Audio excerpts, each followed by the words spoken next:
Hi there, it's the great and glorious and to be famous one day Nick Dutch here yet again. And I made a decision that there was nowhere near enough total nudity here on YouTube, so I thought I would take all my clothes off and sit here in front of the camera just to make the little girls in the audience smile so they can see what an ugly bastard I look like when I'm not wearing any clothes. Now, just want to have a quick talk today about this 2012 thing. Okay, what 2012 thing? There's lots of things about 2012. One of the biggest myths is that of like a massive shift in consciousness. Now, this is a phrase which, if I'm really honest, right, it upsets me. Because people don't understand the meanings of the words they're using, full stop, period. I mean, what do people mean? What do people talk about when they're talking about a shift in consciousness?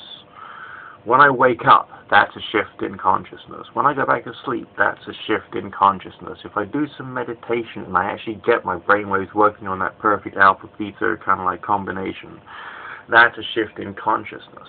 The greatest shift in consciousness I personally have ever had, I had very recently, and that is when I managed to give up smoking and start getting some bloody exercise. Because that did my mind and my body a hell of a lot of good. And basically, you know, it woke up the brain and made me feel more refreshed. Now, the first time I heard the phrase changing consciousness, this was just after I'd had like my weird experiences. I'd entered into the New Age pagan world, and I was recommended books by Timothy Leary who talked about changes in consciousness and through taking drugs. So I thought, hey, great, that means, yeah, I've got to take lots of drugs. So basically what I did is I set about finding different ways of affecting my brain chemically.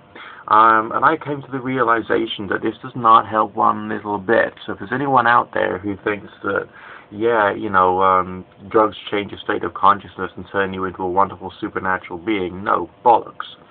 The whole myth that drugs change your state of consciousness in a way which is somehow positive, it was just invented by people who are druggies, okay? That's all. By people who want to get high, who like to get high, and want to find some kind of pretentious excuse for them getting high, alright? That's essentially all. Now, when we hit the idea of 2012, this one's a little more disturbing, because if you go back far enough in history, you will see the very same things that you're seeing being played out on YouTube in an ancient society. In like ancient Greece, there was in like ancient Athens. The same things were happening. There were devout believers here, there, and everywhere who would speak out against those who did not believe in their particular deities. And there were those who were part of the philosophical schools of thought who would speak out against the theists, and okay, they would end up having to drink hemlock and dying, but you know, they would do it.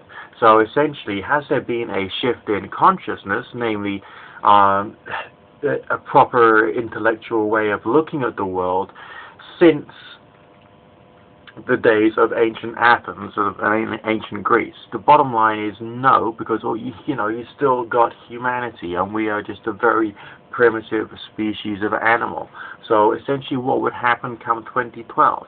Well, you're still going to get the same thing. You're going to get the same pathetic, primitive species of animal that is us, the humans, alright, having different sets of beliefs maybe, but there's still going to be this confused mass of people who are believing in their shit, disbelieving in their shit, arguing about it, and having fights, and God knows what. We may even have people drinking hemlock all over again.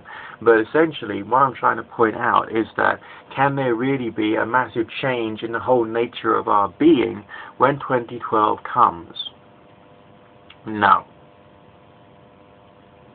Maybe there'll be a few more social movements, but they'll be just as impotent as all the rest of those other social movements which are out there, which basically do absolutely fuck all. Alright? So, what can we expect to happen come 2012? Unfortunately, it's going to be the same again. And remember, drugs do not actually help you change your state of mind in any way which is at all vaguely positive. If you want to change your state of consciousness, get some friendly exercise, give up smoking, have a good diet and a good nutrition, and that will change your state of consciousness. Alright, I'm living proof of that.